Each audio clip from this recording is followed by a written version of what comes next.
Well, hello there. Hey there. Hello, you good people, friends, lovers. Thank you for joining us. This is 5 Minutes with Robert and Amy Nasir on this fine August 27th, Sunday the 27th of August, 2023. That makes this the 172nd episode. Why would you watch 172 episodes of this? Because this is going to be the best one yet. No, actually, it's going to be really light. It's going to be light. I have been under the weather today, just so you know. Amy has a stomach sores growing in her belly. I have a case of the Gorn. Yeah, it's a mystery digestion that just, something's not quite right. We went to a restaurant yesterday and we had pho, and this is a restaurant we go to pretty often, and it's pretty reliable, but this time I think something happened. Yeah, the name of the restaurant is What the Pho, or Pho, depending on how you pronounce it, in Redford, Michigan, and this is one of the few times we've gone there, and afterward we felt like, what the pho? So, the pho? Apropos of the name, thank you for joining us. I see Jim Ashley, the author, Jim Ashley, is already in the chat on both platforms. Did you know you can watch this show both on Facebook Live and on YouTube? We're always working on the YouTube numbers, so that's kind of preferred, but really, wherever it works for you. And of course, if you're listening to it as a podcast later, all of the platforms, of course, for your convenience. So hello, Jim. Hello, unsigned 32-bit individualist. We know who you are, and Apollo Zeus is in the chat as well. Folks, thank you for joining us. We're talking music, and we're talking about music in a very special way today. And it may go quick, as we say, maybe a little shorter than usual, maybe 4 minutes, not 5 minutes. On this date, real quick, August 27th, on this date, 1976. How can this be 1976? Transgender athlete Renée Richards was barred from the U.S. Open. 1976, tennis player Renée Richards. The United States Tennis Association bars transgender athlete Renée Richards from competing in the U.S. Open as a woman, stating that she must pass a chromosomal test. Richards fails the test, sues the USTA, and wins the right a year later to compete via a New York Supreme Court ruling. 2 reasons why this story is interesting to me. One, and it's a theme that I've gone over before, is everything old is new again. 1976, transgender athlete sues for the right to compete as a woman. The amazing thing is that she won. A year later, got to compete as a woman. The other interesting thing is chromosomal test. Nowadays, it's the most easy and obvious DNA test. Oh, wait, you were born a man. Okay. It's funny how much of this was new back then. But back then, it's 2023. This is almost 50 years ago. Everything old is new again. What's new, of course, is how normalized it is, how common it is. And we still haven't resolved that issue of, wait a minute, what about sports? What about people who, born one way, decide to be another way? Still working on that. We talked about it before. I won't get into now. I just wanted to make that point. Everything old is new again. Speaking of old things, 1955. So we go back another 21 years. The Guinness Book of Records debuted.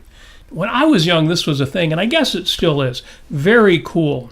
August 27, 1955, the first edition of the Guinness Book of Records, published in Great Britain, quickly proved to be a hit. Now known as the Guinness World's Record Book, the annual publication features a wide range of feats related to humans and animals. There's a link in the show notes. Go into the YouTube description or the description on Facebook, and you will find a link to their website. Good and fun stuff. Again, we're going to go real quick. We go right to birthdays. I wish it was a happy birthday. Well, happy birthday to the late Paul Rubenfeld. Yes, Paul Rubens, a.k.a. Pee Wee Herman. We just lost him in July of this year. Yeah, almost made it to 70, or to 71? Almost made it to 70. He would have been 70, yes. Oh. Yeah, I don't know why my notes there say aged 70. It's the math. The website that I used automatically does the math, even though, unfortunately, he no longer has metaphysical status. The web link in there. Now, you might think, Robert always puts a link to these stories. Maybe he linked to a Pee Wee Herman episode, but no, it's a link to selected scenes from Buffy the Vampire Slayer, my favorite Paul Rubens appearance. For sure. No, he would have been 71. Oh, okay. I just confirmed that. So he was 70 when he passed. Oh, I see. I was reading this wrong. 1952 the year, so that makes sense. Very well, lived to be 70. 70's not bad. I intend to make it longer than 70. I think we all intend to make it longer than 70, but I can't be, it's not totally tragic if somebody had a great life up until now. Somebody who is still alive and is over 70, Barbara Goldbach. Well, we all know her as Barbara Bach, or Mrs. Ringo Starr, is 75 years old today. Happy birthday, Barbara Bach.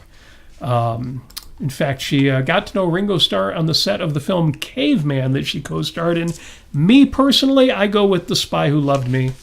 James Bond film. Now, Yaron Brook recently dissed Roger Moore as James Bond. He was asked, who was your favorite James Bond? Was it, Pierce Brosnan? Was it George Lazenby? No. Of course, Yaron Brook naturally chose Sean Connery, of course. But a lot of room for opinions in there. In fact, tell me in the chat your favorite James Bond.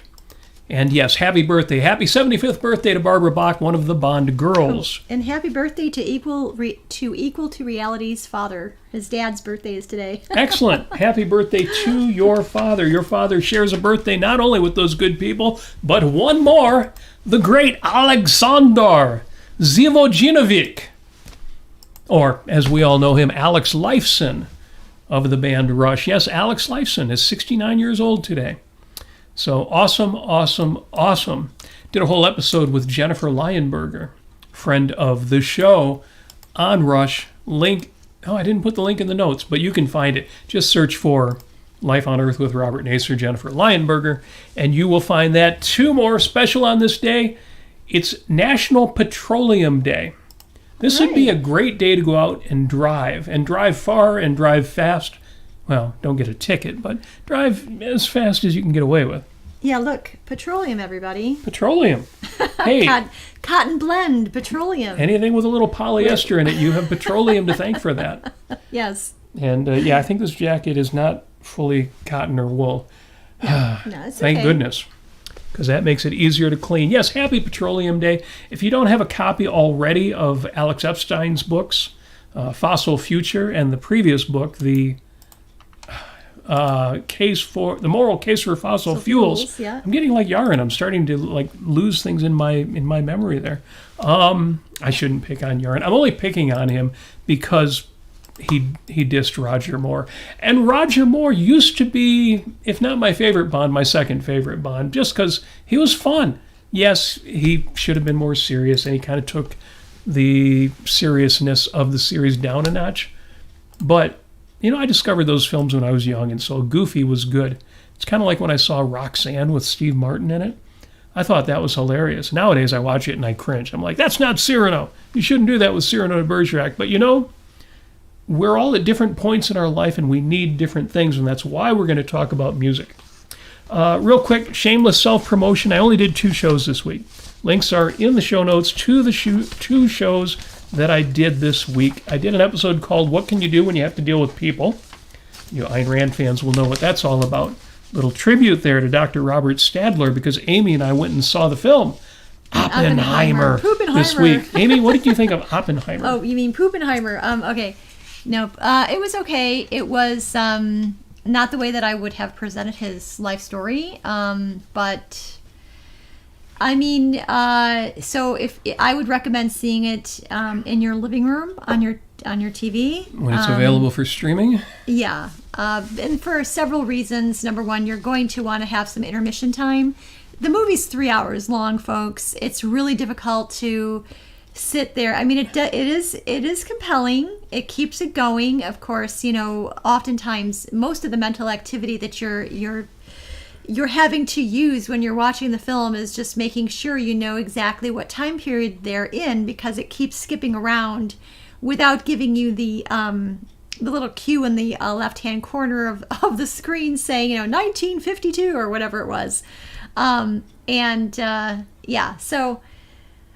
it was okay. But I would never see it again. It was interesting to me in the sense that I got to become inspired to learn a little bit more about Robert Oppenheimer after the film, because I went in not knowing much about his life other than his brief interaction with Ayn Rand when she was trying to create the movie Top Secret. So it was okay. It wasn't as, it's funny because they compare Oppenheimer with Barbie and Barbieheimer and all that.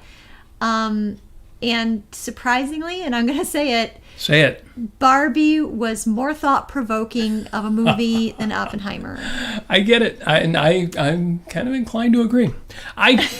If you like Christopher Nolan, you'll like Oppenheimer. And it's not that I don't like Christopher Nolan, but it's not my favorite style of movie making.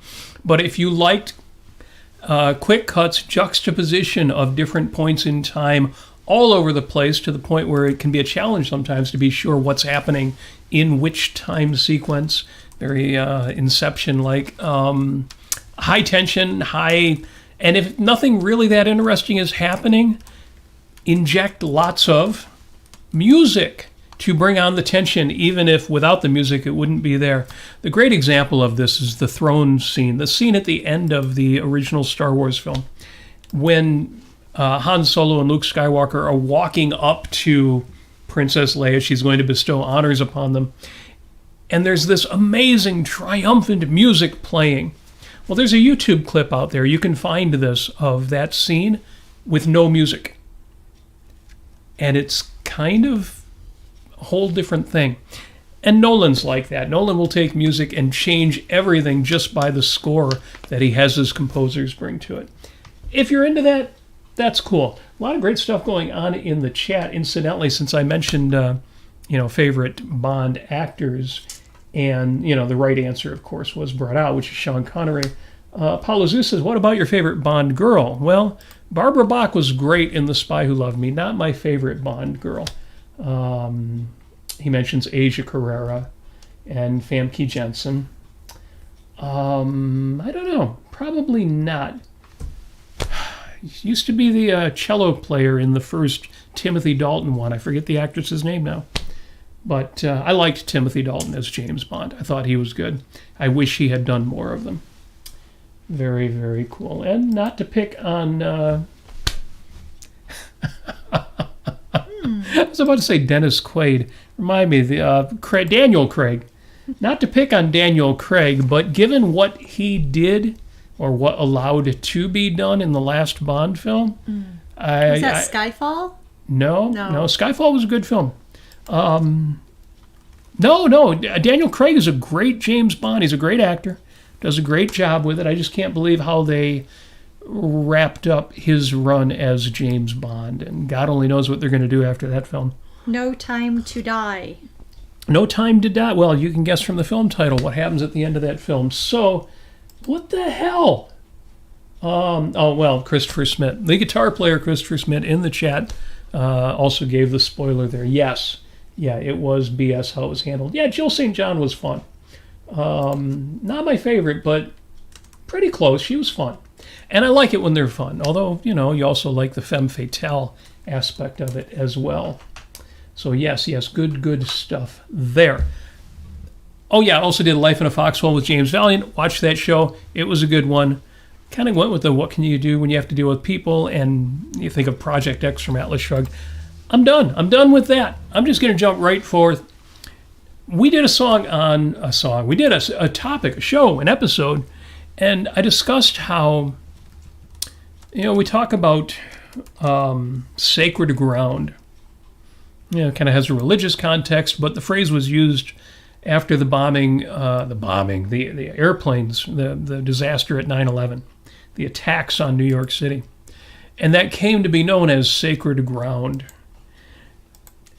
And I love the expression because I think you should regard any place that's important to you, including your home and where you spend time, as sacred ground. Well, back in 1977, Daryl Hall of Hall & Oates Daryl Hall of Hall & Oates was making it big. He was just starting to make it really big as a pop star. And this is even before the 80s when they were crazy big, the man-eater period. And Daryl Hall produced, with Robert Fripp of all people, the guitar player of King Crimson, a solo album called Sacred Songs. And it was so weird. And it's this pop genius. Daryl Hall is a genius and an amazing performer. He's still good, and he does his Daryl's House series live at Daryl's House. It's all very cool. But when him and John Oates were at their peak, nobody could beat him for what the pop rock thing they did. It's true. And Daryl Hall could rock out. He was an amazing piano player. I saw him live back in the early 80s, and it was just, man, he's a god. It's like watching Eddie Van Halen play guitar. But Daryl Hall did this solo album called Sacred Songs, including the title track, Sacred Songs. And it's so weird. And if you like Hall & Oates, or if you like King Crimson, or if you just like things that are a little strange, look up, and there's a link in the show notes, Daryl Hall's album, Sacred Songs. And it came up online on the Facebooks, the idea of music as important. And I had to respond. And I've mentioned this once before on the show. I have a list of important songs. So these are the songs that I can play to put myself in any given state I need. And they're categorized. I've got, a dozen songs that I regard as life songs, songs about life and about what's important in life. And when I hear these songs, I want to live. I feel more alive. Songs like What is Life by George Harrison, or Time Stands Still by Rush. Again, happy birthday, Alex Lifeson. And then I have heartbreaking songs, but the kind of heartbreak you want to feel. It's ennobling to hear Dido sing White Flag, or Stevie Wonder, Another Star. And then just joyous songs. I love that there are joyous songs that are instrumentals, because lyrics aren't necessary to give you a certain state in music, although they're important, and I'll get to that. So songs like Jessica by the Allman Brothers Band, just instrumental pieces that just put you in the happiest place. And other categories like love songs and passionate and sexy songs. That's a good list to have on hand. You have a lot of songs on these sheets. And just hard rocking songs, anything heavy by Led Zeppelin, a bunch of Rush songs in there, obviously Van Halen. You can tell I'm kind of classic rock and 80s guy. So we've got some Prince in there as well. And it's not a question of what songs you've got, it's a question of, do you have them? Do you have them at the ready? It's important to have them at the ready. Have them there when you need them. It's really neat because nowadays the kids just create a playlist. And I've actually done that with all of these as well. In my day, it was mixtapes. Does anybody remember mixtapes? I made them often. Mixtapes. So tell me in the chat, not just your favorite song, which you can do. Tell me in the chat a song or a couple of songs, a few songs that are important to you, that you can use to return you to a state that is empowering, or that is cathartic, or is something that you need. Songs you need, songs that are important. These are all songs where my life wouldn't be as rich as it is without these songs. And when I need to return to that place, I can do that.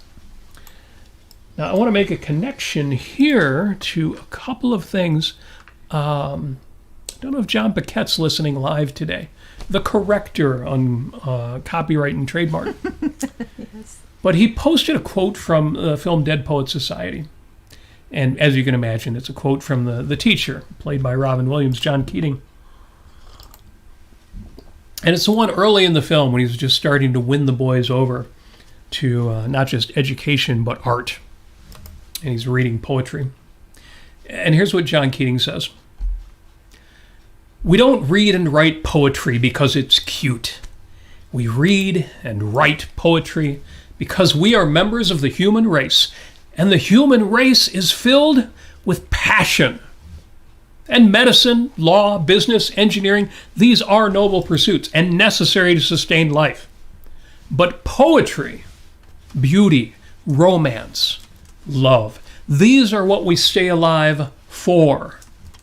To quote from Whitman, oh me, oh life, of the questions of these reoccurring, of the endless trains of the faithless, of cities filled with the foolish, what good amidst these? O me, O life. And Keating goes on, the answer, that you are here, that life exists, and identity. That powerful play goes on, and you may contribute a verse. That the powerful play goes on, and you may contribute a verse. What will your verse be? And then John went on to say, interesting, this division between practical concerns and matters of personal value. And then John shares the Maya Angelou quote, a bird doesn't sing because it has an answer. It sings because it has a song. And then John asks, is there a division between answers and songs? Are practical concerns merely answers rather than songs? And my answer to that is that anything that is a means to a song is a song. It is as important. It is part of the song. But a song in movement's more like a concerto or a symphony. But that division between the things we do because they need to be done, the work of the engineers and the businessmen and the lawyers and the doctors, and the things we do as an end in themselves, poetry, beauty, romance, love. It's an important distinction, but it's all of the same universe. The division brings to mind Ayn Rand's point that art serves the needs of a human consciousness. And in this regard, art is not fundamentally a means to an end, but is an end in itself. Well, life is an end in itself. Let's see, let me find the Ayn Rand quote here. The one from The Goal of My Writing. The importance of that experience, the experience of metaphysical joy, is not what he learns from it. We need that experience of living for a while, is what fiction and art gives you, of living in the world as it matches your own sense of life, your own consciousness. The importance of that experience is not in what he learns from it, but in that he experiences it.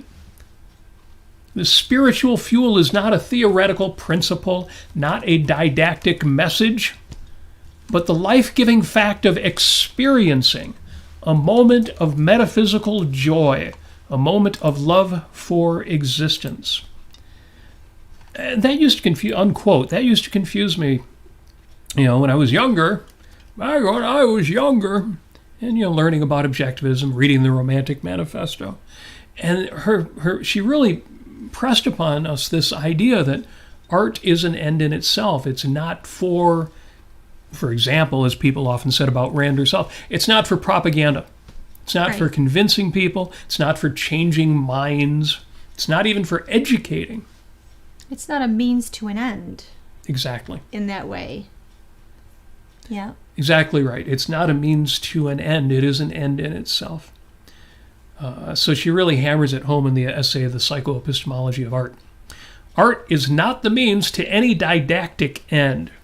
This is the difference between a work of art and a morality play or a propaganda poster. Now, the greater a work of art, the more profoundly universal its theme. Art is not the means of literal transcription. This is the difference between a work of art and a news story or a photograph. Unquote from the Romantic Manifesto, The Psychoepistemology of Art. So we're applying these concepts to songs and their lyrics? And the whole idea of songs. Okay. It's funny, you mentioned lyrics. I have a quote here, posted by a Facebook friend. Let me bring this up. There we go, Frank Zappa. There are more love songs than anything else. Well, if songs could make you do something, we'd all love one another. Now, I have enormous respect for Frank Zappa and what he was able to accomplish in his life. Yep. But I disagree with him profoundly. This is one of those quotes I love because I disagree with it. There are many lessons to be taken from this quote, so I'm going to leave it up on the screen for a moment. First of all, there are more love songs than anything else. I guess you could run the numbers and see if that's actually true, but I can imagine it. As a musician, somewhat on my part, I can imagine, yes, there are more love songs than anything else. Any other topic, yep. What does that tell us? I mean, look at the top 40 right now in this age when some people are getting kind of cynical and thinking, yeah, people aren't into romance anymore, they aren't into love anymore, they're all cynical. Go to the movies, look at the plots of the stories that are released, and you'll find all sorts of crazy stuff. But you'll also find, and it's probably still true what he said, there are more love songs, more love stories than anything else. Well, with that, I thought about that because I used to really dislike love songs when I was a teenager. A lot of it was, schmaltzy or sappy. You can go ahead and take that down. But it was after, I had learned about Ayn Rand, and after I processed a lot of my cynicism away, I realized that love songs are about values. They're about valuing other human beings in general. And that's what I kind of better understood exactly what they were going for. Listening to like Air Supply. I'm so apologies to anybody who likes Air Supply out there. But the kind of overly done, overly dramatic, I'm all out of love, I can't live without you kinds of things, from especially love songs in the 80s, it was very hard to appreciate at the time. Yeah. Well, music is extremely personal, and there is music that is good, that is brilliant. I can tell that it's brilliant, but does not resonate with me at all. Like, this is not music for the world that I live in. And so I totally get that. I don't think there's anything wrong with saying, there is music out there that I don't like. And I don't have to. And here's a strange thing, and I don't know anybody who's watching this right now would fall into this. But when we were kids, when we were teenagers, music that didn't resonate with us seemed like an assault. Yeah. For example, I was a teenager in the early 80s, late 70s, and disco music was seen as an assault on the classic rocker's sense of life. If disco is popular, the world's going to hell. Why would anybody listen to that stuff when they could be listening to, Boston or Kansas or Led Zeppelin? I had the opposite reaction because I was just very, very, very young. And I loved disco. Mm-hmm. Loved disco. I loved the whole idea. I mean, it being a very young child, under the age of 5, looking at that kind of world, even watching clips of Saturday Night Fever. It was a world in which that I was really, really looking forward to living in. Where people danced, they went out and they dressed up and they fell in love and they had fun with each other and adventures and they were on the dance floor, and I loved dancing. I mean, that's my very first passion as a human being, is dancing. So I thought, everyone's dancing, everyone's having a great time and enjoying all this wonderful music. That's definitely what I was Right. That was my first musical love. Yeah, certainly if anybody still has that feeling of the music that I don't like has to be inferior, or there's something wrong with me for not liking it, that is something you want to get over if you have any remnants of that. I certainly did as a teenager. A vague sense that there's something wrong with people who like, country music or whatever it was that it just did not resonate with me. But back to that idea of, love songs, absolutely. And again, more love songs than anything else. But here's the bigger point I wanted to get to. Zappa says, if songs could make you do something, we'd all love one another. But that's not the purpose of a song, is to convince anybody of anything, right? But I'm going to go deeper than that. Mm-hmm. I'm going to say the exact opposite thing, and then I'm going to relate that to philosophy in general. Okay. The idea here is lyrics. Now, I know people who say, and I believe it, I don't care about the lyrics of a song. The lyrics don't matter to me. I can't help but be a little skeptical when I hear that, but I know people for whom that's true. The lyrics aren't that important. And my favorite band is the band Yes, and some people would argue, hell, half the lyrics don't even make any sense. I would debate that point, but I get the idea. But if love songs have not saved the world yet, A, they may still do that. But B, it's also possible that love songs have saved the world, and that we would be in a far, far worse place if it was not for the popularity and the multitude of love songs. And the only reason, well, not the only reason, the reason I say that is, you can say the same thing about philosophy. Whether you want to talk about reason in general, or Ayn Rand's philosophy, objectivism in particular, it's very easy to say, well, the world is so screwed up, and it is, that obviously objectivism isn't going to be able to save it, or if it is, it'll be a long time coming. It's easy to say that. But what about the possibility that if it wasn't for Ayn Rand, the world would be in a far worse place than it is right now? I totally agree with that statement. And although the world isn't anything like it would be if objectivism was the dominant philosophy, and we got a long way to go for that, you could make the case that we would be far, far worse off without it, and that objectivism has already saved the world, maybe several times over. Go see Oppenheimer and then imagine a few of the minds that were affected by Ayn Rand. Would we still, for example, have an active military draft? Yeah. I know in the U.S. we still have the selective service system, but we have essentially ended the draft. Yeah. And the major proponents of that were influenced by Ayn Rand. I forget the particular people who had that influence on the president at the time, and in all sorts of other areas. Yep. Oh, so many. Yes. And it's something that I would love to sit down and just kind of catalog what has Ayn Rand I would say this: psychology is a big one. There was some influence from Nathaniel Branden, but I think just the bolstering of that, the definition of what emotions are, how emotions function, is such a boon to the field of psychology that I think that a lot of people in that field really were very much influenced either through her or through Nathaniel Branden at the time that he was writing for her. Yeah, that's a big one. Yeah, there's some good lyrics being posted in the chat. I'm going to have to go back and look some of these songs up. Yeah, I did pick a few songs. Yes, tell me songs that are important to you or at least have had an impact on you.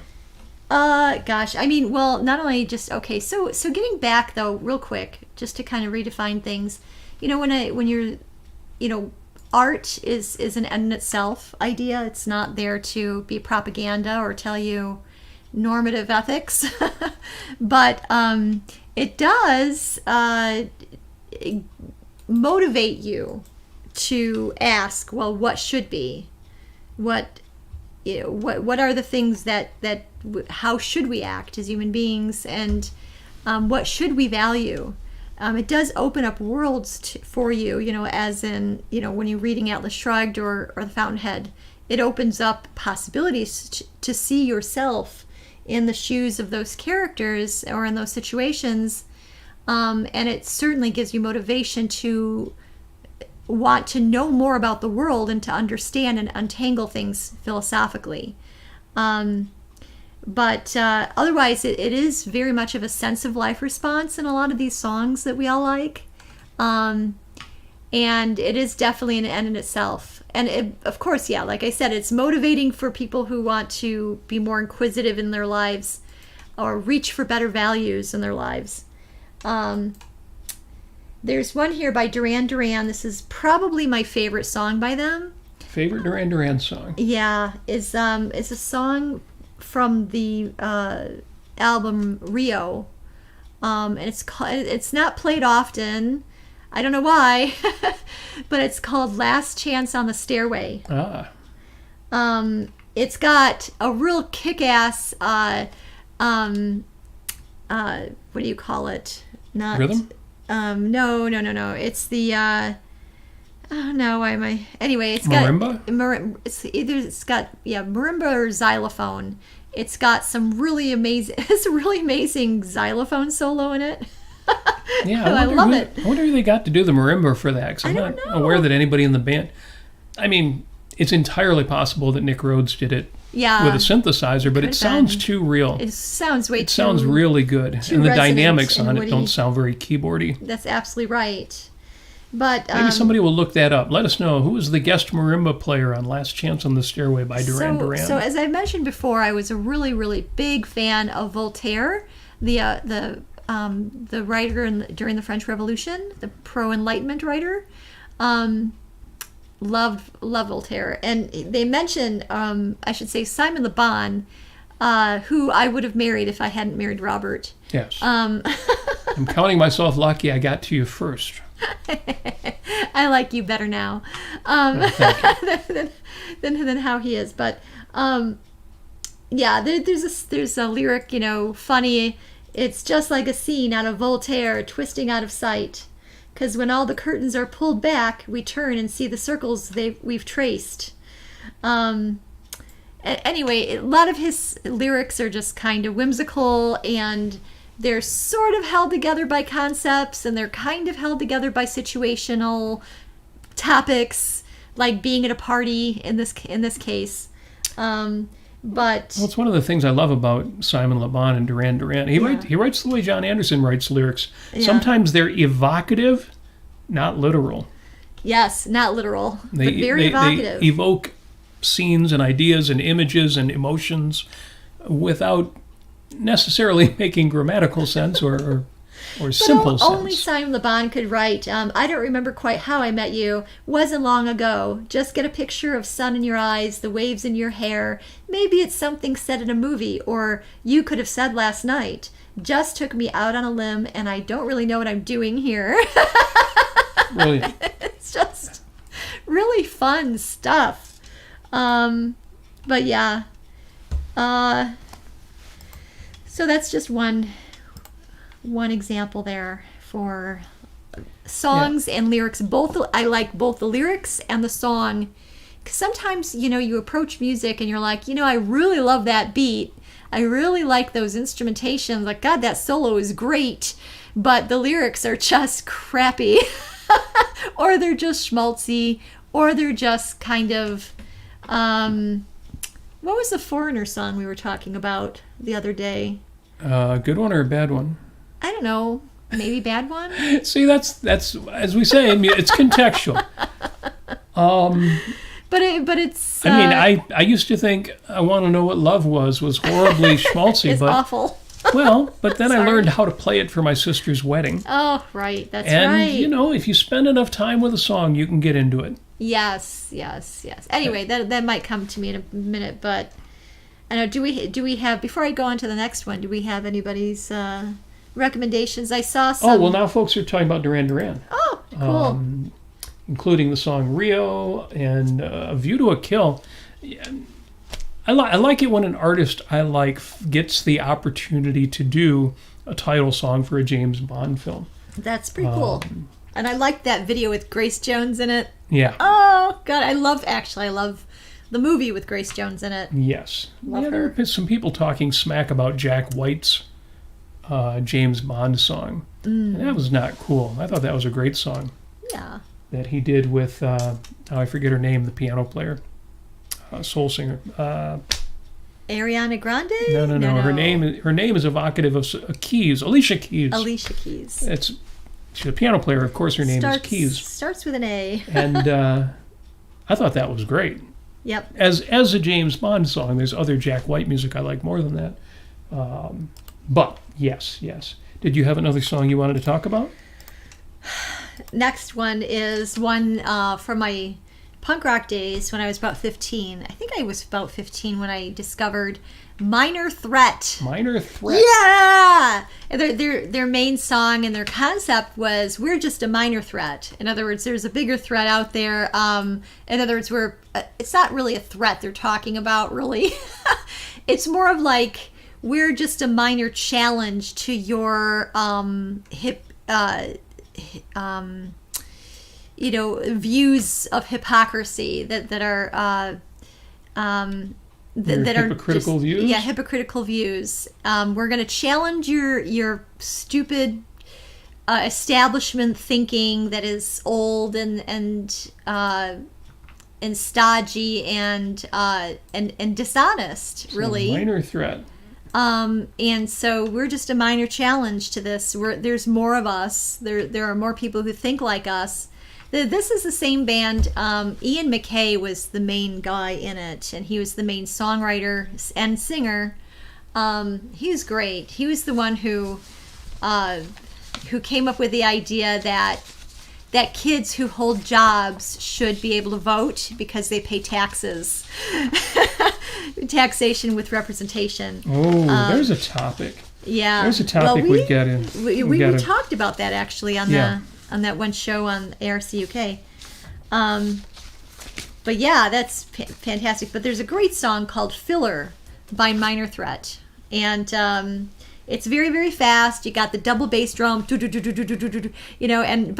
nice. It's fairly melodic. It's not screamo or anything that's terribly offensive to your ears, but it is fast, super fast. And the lyrics are, what happened to you? You're not the same. There's something in your head made a violent change. It's in your head, filler. You call it religion. You're full of shit. And then it goes on to a different topic. Is she really worth it? She cost you your life. You'll never leave her side. She's gonna be your wife. You call it romance. You're full of blank. The idea of you're gonna go out and sleep promiscuously and get a girl knocked up, and now you're with her for the rest of your life, or so anyway, it basically lambasts religion a little bit more, but it's a nice concept.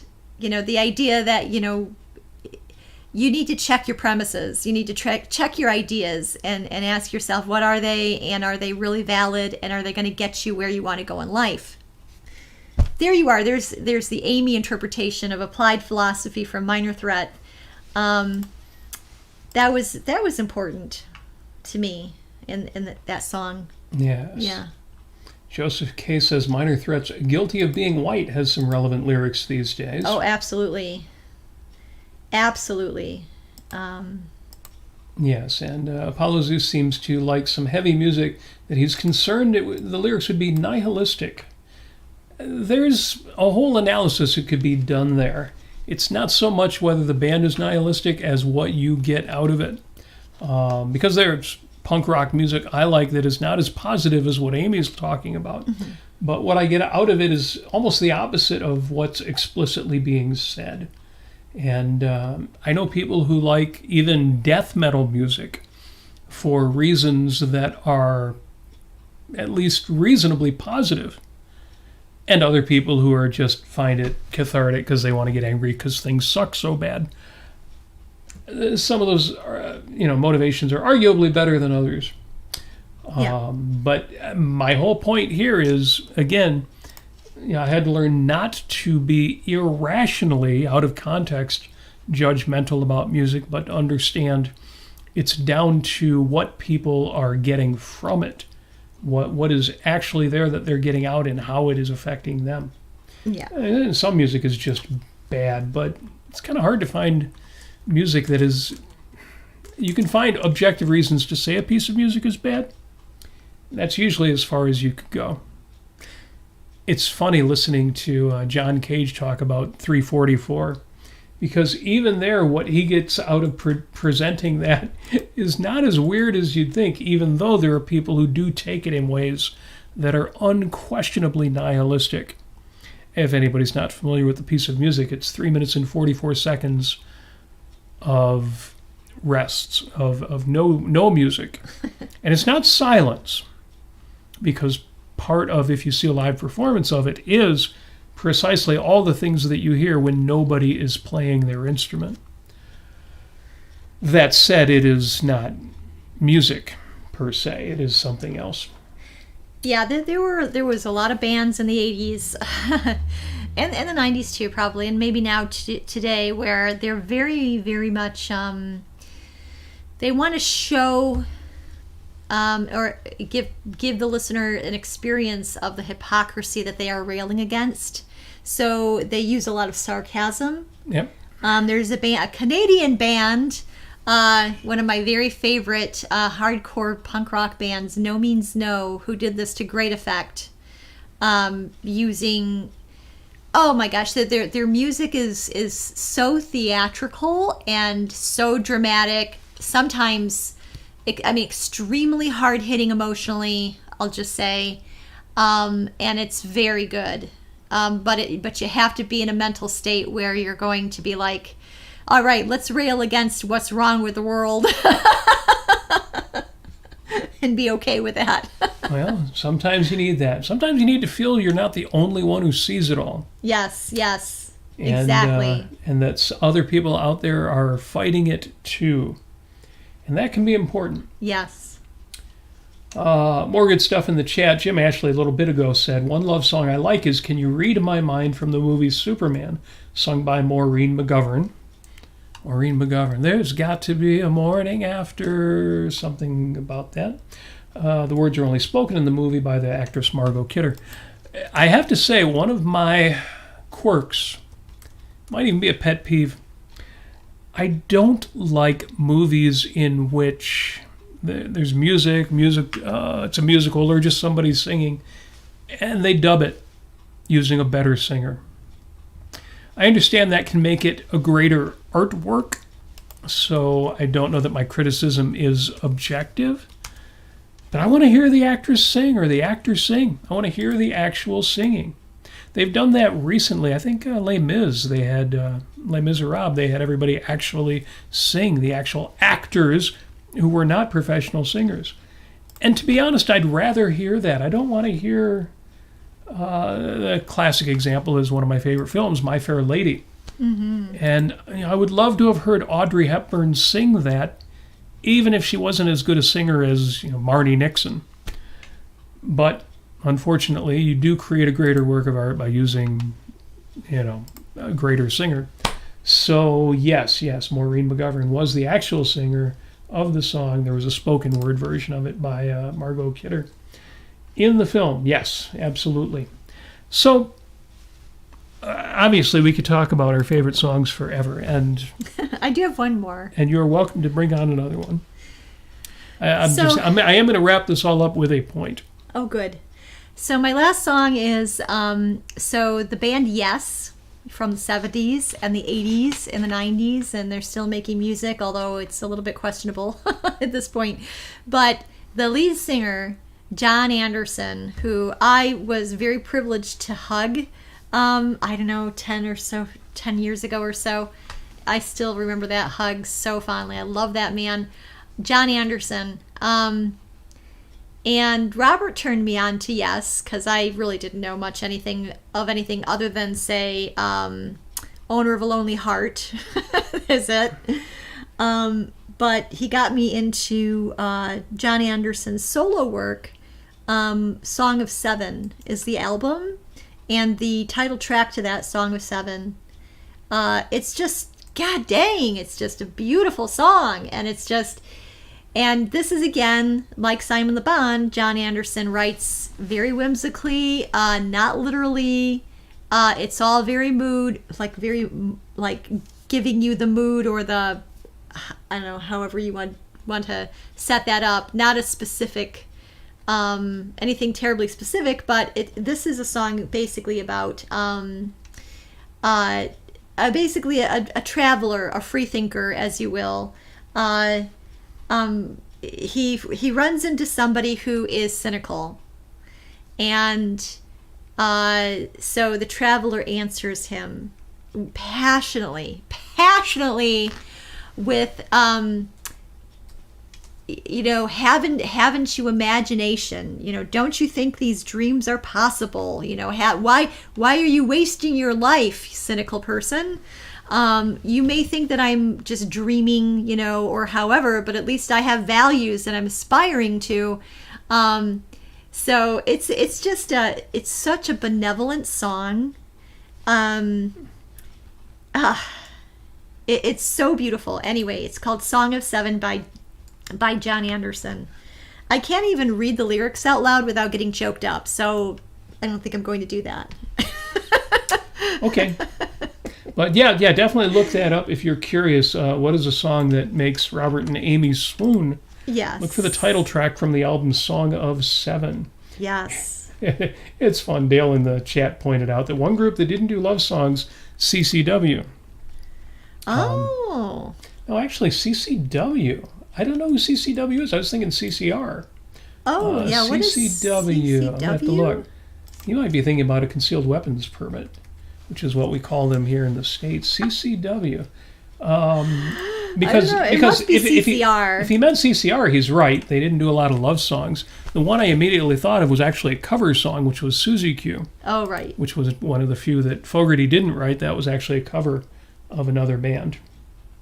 And it's interesting because Dale also says my favorite song is If You Could Read My Mind, and Gordon Lightfoot, which he says I mean to sing myself someday. And that's interesting because over in the other chat, Jim Ashley said lyrics he can relate to Yesterday When I Was Young. And he likes Roy Clark's version of that. And he mentions it may be a downer for some, but it does reflect my thoughts about my earlier life experience and bad choices. And again, I totally get that. And I've got songs on my list that have that same cathartic effect of identifying our own lives and the good and the bad and the best things we did and the things we did wrong and lots and lots. It's great. Jane Litzinger in the chat says, oh, Song of Seven, I have to get that album out again. Yes. I absolutely agree. The first side is a little poppy. I like it because I like John Anderson, but the second side of that album, to me, that's everything. Magnificent. Outstanding. And I love the other song I love from that album, really, really, really love is now I'm forgetting about what's it called. Sorry guys, I'm not terribly with it today. But it's been a tough day. Okay, I'm gonna look it up. Yeah, Joseph K. mentions Rick Beato. Rick Beato is great for music analysis, and what I like about Rick Beato, name is spelled Beat-O.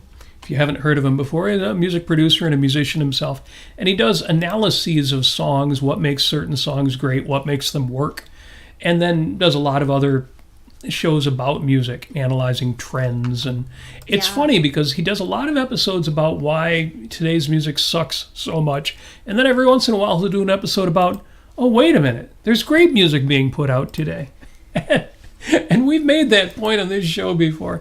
If you're older than 30, 40, if you're one of those folks who are starting to think, man, they just don't make good music anymore, and you've listened to the top 40 or you hear it in the clubs and you think, yeah, 90% of this just sucks, and then maybe there's one really good song and then 9 more bad ones, pull up the Billboard Top 40 or any other category, or rock hits, whatever you like, from the year that you think was a great year. But don't look First, you have to pick out just a random month, random year. It's amazing how much of what we thought was great, but it was so much dreck. Yeah, in there so too. Much dreck. And things you don't even remember until you see the name and you're like, I think I remember that. And you look at it, oh, yeah, I remember that. So, okay, that sucked. Yeah. So my favorite 2 songs from Song of Seven by John Anderson is... one would have to be Song of Seven. Song of Seven. The other one is Everybody Loves You. Everybody Loves You. Oh, God, what a great song. But I Love You just a little bit more. Great bass player on that album. Holy heck. Fretless bass. A lot of fretless bass. If you like fretless bass, that's the album for you. I'll tell you, a lot of times in rock music, when I hear fretless bass, I don't like it. It's just their intonation isn't that good, and it makes me feel seasick. And on that album, it is so good. And I don't know if it's fretless electric or if he's actually playing a double bass, but it's incredibly good. So, that is good. John Giblin. Yeah, good stuff. Yes. Yep. On bass. All right. So, obviously, since we, and Amy in particular, we weren't feeling that great today, we thought short show, but whatever happens whenever I say short show. It's always an hour. It's always an hour. It's always a little over 5 minutes. Well, especially when the chat is good, and I'm looking over here. Here's my point. I'm going to hold up my PostIt Note for the day. And of all the takeaways, and there's been a few of them this time, but here's my takeaway for the episode. This is super profound. Be prepared for profundity. Boom. Music, therefore gratitude. Oh, therefore. Yeah, well, it's usually used in math or logic classes. Oh, I see. Three dots there. See it. I could have written, music, comma, therefore gratitude. Oh. I just thought this was cuter. Cute. There is so much music out there. I think when I looked it up, there was something like 400 million works of art and 70 million recorded songs. And then I also included different films and dance and all the different forms of art. But songs came in second place to visual arts. There is so much music out there.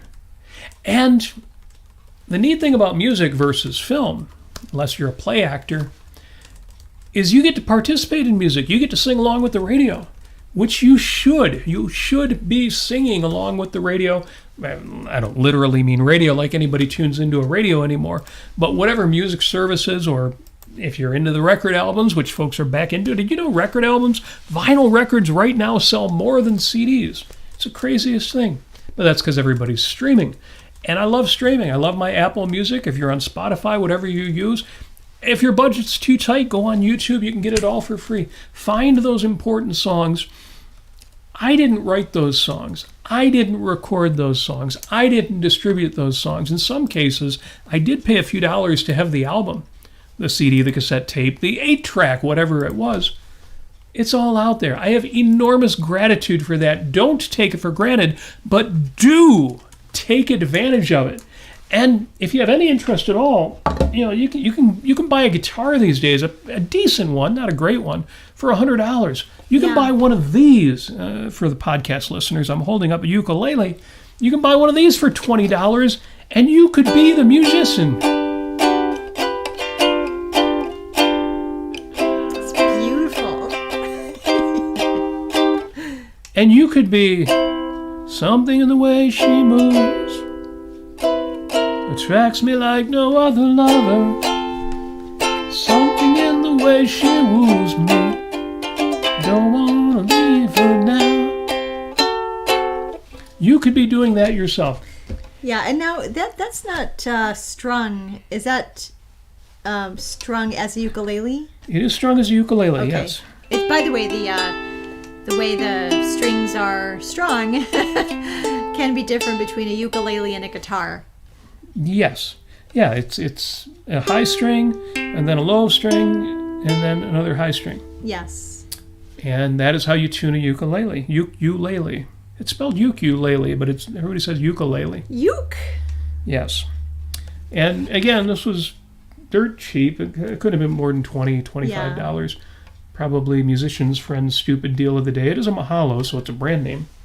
Anyway, point is, guitars are cheap, kazoos are cheaper. You should be playing music, and if not, you should be enjoying music, but at a minimum, you should be saying, oh my God, a world full of music.